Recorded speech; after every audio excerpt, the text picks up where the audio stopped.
first thing which you need to do from the previous video when we set up our environment, our coding environment, the first thing which you need to do is open up your Laragon application. And just like I explained all of these menus in the previous lecture, let's just start hold. And you can see here that your Apache is started on port 80 and your MySQL is started on port 3306. But one good thing that Laragon does for you is that you can actually access your project through a customized link. So let's see how to do that. Now go to the root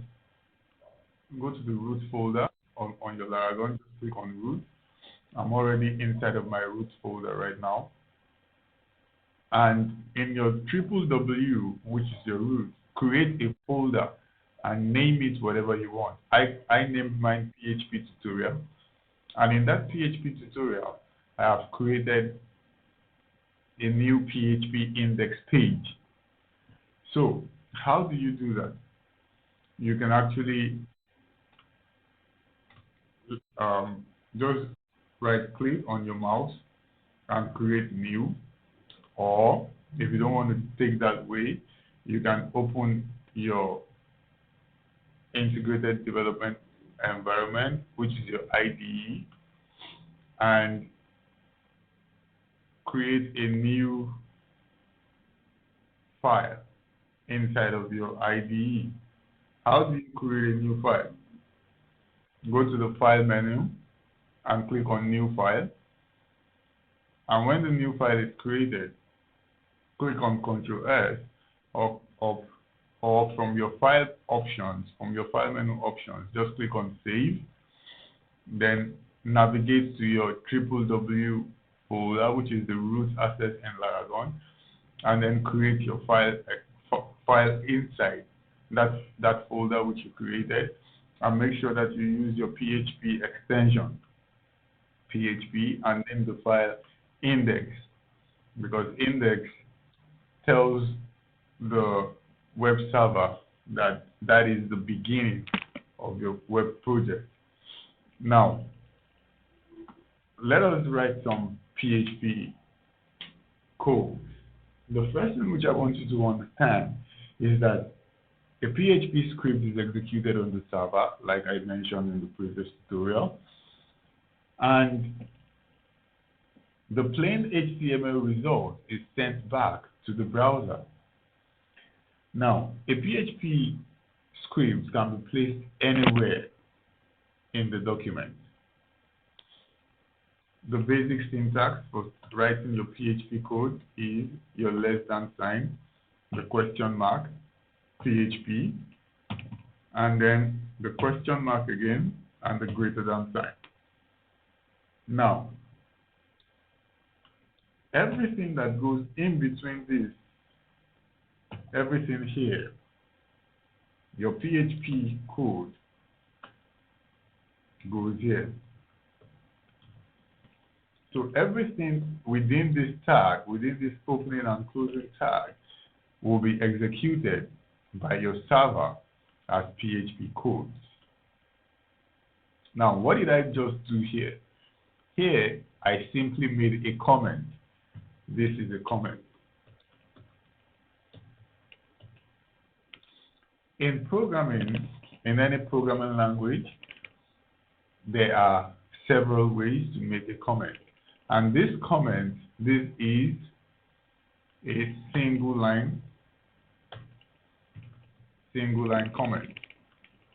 Another way to write single line comment is by using your hash. So if I come here and I copy this and I put it here, this is also a single line comment. For you to write multi-line comments, you can use this syntax to write your multi-line comments. So here we can say multi-line comment goes here. Now, all of these are comments. Why do we use comments in our code? In my HTML CSS series, I took time to explain why you might actually use comments in your code. And I'll do that again in this tutorial. Now, a comment in PHP code is a line that is not executed as a part of your program. Its only purpose is to be read by someone who is looking at the code. Comments can be used to let others understand your code. It can also remind you of what you try to do in your code after a while, after some time.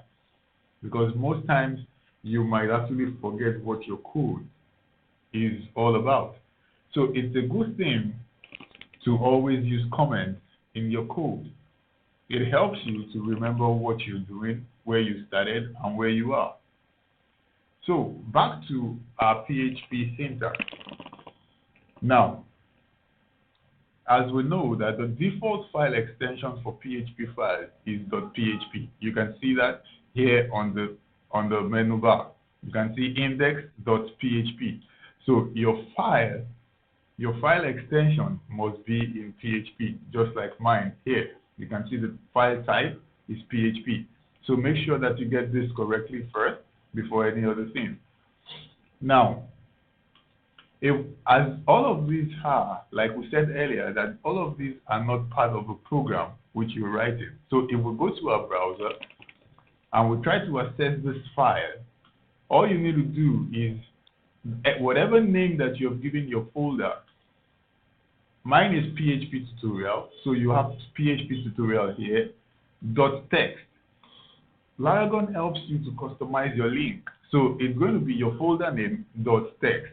So here I have PHP tutorial.text, and if I refresh this page now, you can see that this page is empty. It has nothing on this page. But if I try to view the source for this file, and I click on Ctrl and U, still you will see that there is nothing on this script. You will see that this script is empty. Why? Because all you have on this page is just comments. Now let's try to print something on our web page. And how can we do that? All you need to do is just use a function, a built-in PHP function, which is called echo. Echo simply helps you tell the server that you are trying to print out something on your screen. So with this echo, we'll just say, this is our first program. And if I save this now and we come back to our browser and refresh, you will see that we have this is our first program on the browser. And that this is our first PHP project. Now, like I said earlier, that this is a built-in function in PHP. Yes, it's a built-in function. And in the course of this tutorial, we'll be working with many built-in functions in PHP. But the first thing which I want you to notice here is that after this built-in function, we have we can say string. This is a double quote, and our string is sitting right inside our double quote. So if I remove this string and I wipe out this double quote, I can also use single quotes to echo out what we have. This is our first program in single quotes. And if I save this, you will see that we still have the same thing. It's still printing out what we have. With this string is still echoing this string, despite the fact that it's in a single string. So it's in a single quote. So in PHP, you can actually print, you can echo statements in double quotes or single quotes. You can use double quotes or single quotes in PHP. We'll talk more about double quotes and single quotes later in the course of this tutorial. One thing I want you to notice is after the quote and the string, you have this semicolon. Now, if I remove this semicolon, our code is still going to work. And this is an example. You can see that this is our first program. without semicolon. And if I save this and I refresh, you still have, this is our first program with semicolon. So if you're using a single line statement in PHP, you don't really need the semicolon. But I always say that it's a conventional practice, and you should try to always include your semicolon. This built-in function or any other function in PHP, classes, user-defined functions, are not really case sensitive. What do I mean by that? So if I change this echo to all capital letters, we are still going to get the same result. So our first program in case sensitivity, and I refresh this, you can see that we still have the same result. Now, if I change this again, if I change the H to capital and I save and refresh, you ain't going to get an error. But variables are not case sensitive in PHP. Now, let's work with variables to see if we're going to get errors or no. So what I'll just do here is I'm just going to remove all of these, and then we'll talk about the next step. Now, in PHP, you can actually include HTML, CSS, and JavaScript codes within your PHP file. It doesn't change anything. Now, let's try to do that here. So here, I'm going to write some HTML code. If you haven't watched my HTML series, please go back on my link and try to follow up the tutorial for you to know more about HTML and CSS. So 0 to hero PHP course. That's going to be the title. But this title, I want to make it, I don't just want to make it a title. I want to use PHP to achieve this. So what am I to do? Here, I want to write some PHP codes.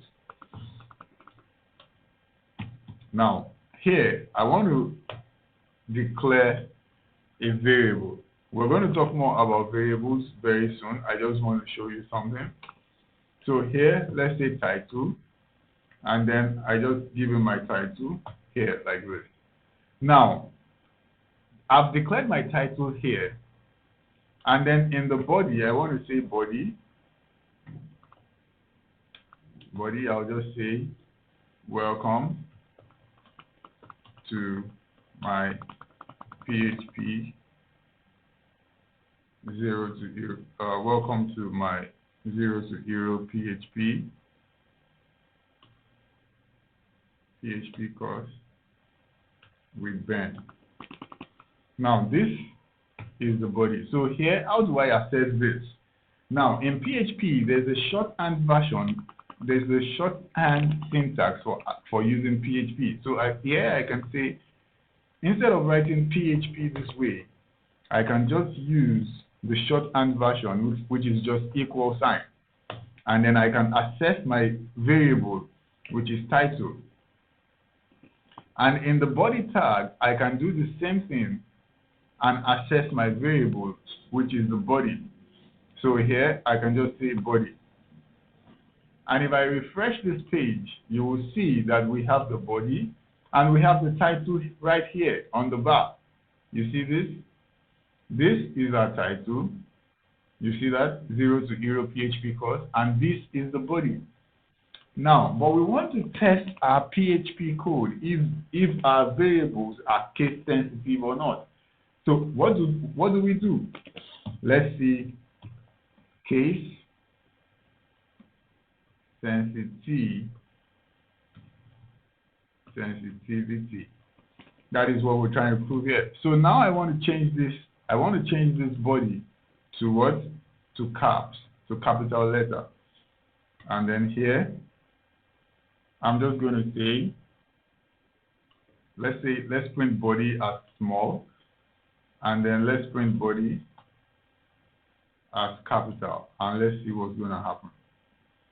I refresh this page now, and you see here that we have undefined variable body in line 18. This is line 18, so it's telling us that on this line there's an error. Now if you look down below, you will see that it printed the same body on line 19. So line 19 is not giving us an error, but line 18 is giving us undefined variable error. That means this body variable, this one, has not been defined. So that's to tell you that PHP actually sees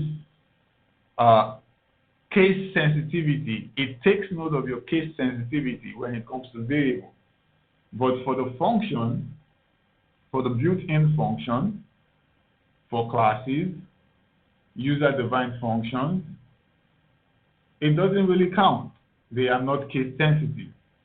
So please put that in mind as you go along in your PHP journey, because it is very, very important. So that's going to be all for this section with PHP syntax. I'll see you in the next one. Thank you.